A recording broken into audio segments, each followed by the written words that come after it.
With us today is Vincent Valdes. He is the Associate Administrator for the Office of Research, Demonstration, and Innovation, which is, if you had a transit-related application like this, he would have been responsible for it. So here he is, Mr. Valdes.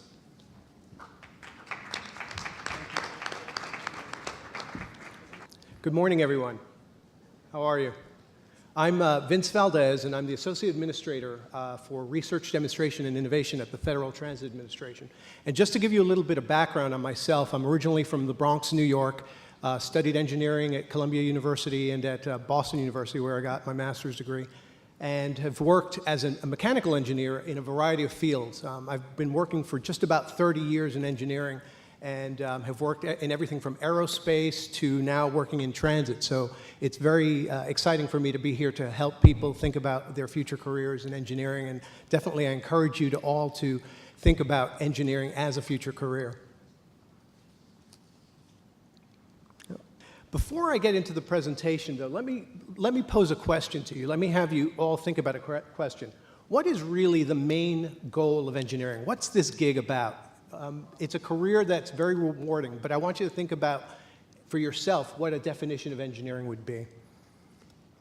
My office, again, we're the Office of Research, Demonstration, and Innovation, and my office really has the primary responsibility for all of the work that you think about when you think about transit in the United States, when you think about new rail cars, when you think about new bus technology, when you think about, that's really cool technology I'm standing next to, and maybe this isn't as sexy, I'd say, but this is a technology that was developed through our office at FTA, and it's probably one you use every day. It's the smart card that we all use when we get on Metro. That was funded by the FTA and by my office. We're responsible for all sorts of developments, but really we're responsible for serving as a principal advisor to the secretary and to the deputy secretary on all things that are related to transit. When you think about transit technology, you really think about how we influence the urban fabric, how we kind of really influence where our systems go in. So we have to think about where technologies are used and how they're best utilized in a given context. We also do something that I think is very important to tell you all about, and that's we disseminate, we communicate what our research is about. Engineers do a lot of research, and through my years I've done a lot of research. But it's all worthless if you don't communicate it, if you don't put it out there for consumption, if you don't communicate it through reports, presentations, what have you, and get the information into the hands of people who are going to be needing to use it. So that's one of our primary responsibilities. My office is organized into 3 sub-offices, if you can think about kind of like a tree, an organizational tree. The first office, which we call TRI-10, is the Office of Mobility and Innovation. And in that office, we're responsible primarily for some of the intelligent transportation technologies that you saw mentioned earlier when we're talking about vehicles speaking to vehicles and vehicles speaking to infrastructure. We have that also in place for buses and for rail systems as well. There's something called communication-based train control, and it's precision stopping at stations, and it's used throughout the world, not just in the United States. We're also interested in advanced propulsion systems. Obviously, there's a drive now to kind of make us more independent of fossil fuels, and we're working on a number of different technologies. One of the more exciting technologies that we're focused on is also magnetic levitation. Imagine a train floating on a magnetic pillow, if you will. And again, there are some operational advantages to that technology, but it's also very expensive. So that's kind of that office's responsibility.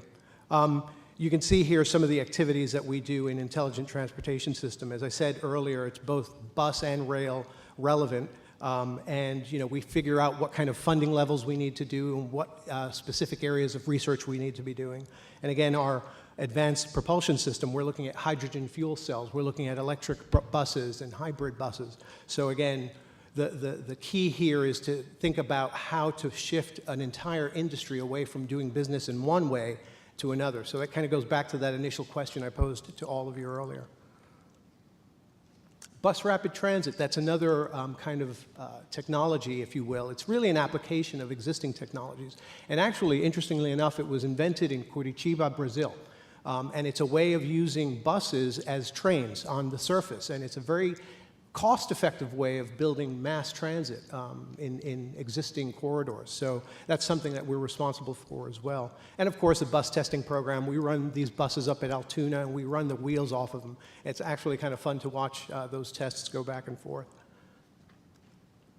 My second office is the Office of Technology. And you can think about that office as being really kind of the institutional office. If the first one is really about the hardware that's going into innovating for transit, this office, while it does some technology, it really is talking about kind of the different practices and methodologies that go into doing transit and what it takes to kind of, again, shift an industry. So through this office, we've actually developed programs in something called transit-oriented development. If any of you are interested in urban planning, how you plan around stations, for example, Columbia Heights, how all of that building, all of that development up there is really linked to transportation and all the transportation networks, not just transit. So that's kind of one of the areas that we're very interested in. We also have a program I think is fascinating called the Small Business Innovative Research Program, where we're really trying to provide funding and kind of incentives for young inventors, for people who have really good ideas to get those ideas to production and through development. So again, that's something that we're very motivated to do. Obviously, we're interested in climate change and how transit plays a role in reducing greenhouse gases, so that's another area that we really focus on. Again, we've got over 80 projects in that area, and as I said, we focus on methodologies as well as specific technologies. And these are some of the issues that we have tried to address as we work with that group and kind of figure out what is needed in the transit industry.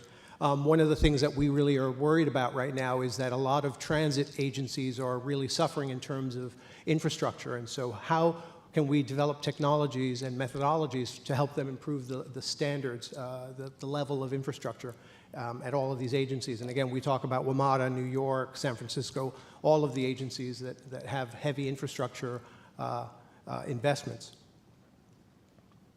The last office is the Office of Research Management, and I think this is one of the most exciting ones. One of the things I did as an engineer, in fact, was to work, I speak fluent Spanish, so I worked in Latin America for a while.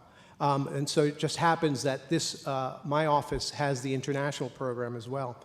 And we really were created to do really 4 things: trade promotion, technology exchanges with other countries. As I mentioned, BRT as a science, bus rapid transit, was invented in Latin America. And so there are things that we can learn abroad that we can bring back here, just as we can transfer ideas that are invented here and use them abroad. We also do training programs and personnel exchanges. We had an engineer here from France who stayed with us for a year, and now we're trying to figure out someone to go back to France because the French want an American engineer over there. In fact, we also set up a special a special school in Nigeria to train transit people in Nigeria. So that's kind of one of the areas that we work in also. We're also responsible for the National Transit Institute, and think of this as kind of the school for people who are already practicing transit, people who are already working as engineers, as managers in the transit industry. And so these are 3-4-day courses, 2-3-4-day courses that really kind of lead you to best practices, modern best practices that we've identified. So again, that's a way of bringing the standard of learning for the industry up for across the boards. So if you remember that question, what's our responsibility as engineers? And a number of people have mentioned it here. It's really to innovate. What you'll see, and as you're going through your engineering career and thinking about being an engineer, people will tell you it's an art, it's a practice that's really based in science and technology and mathematics.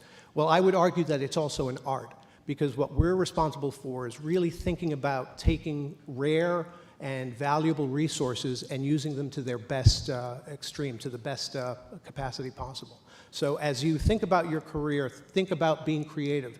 Don't just think about the mathematics and the science. Yes, that's the foundation, that's the basis. But think about being creative and applying that artistic, that kind of personal touch to everything you do, because it's very important. Thank you very much.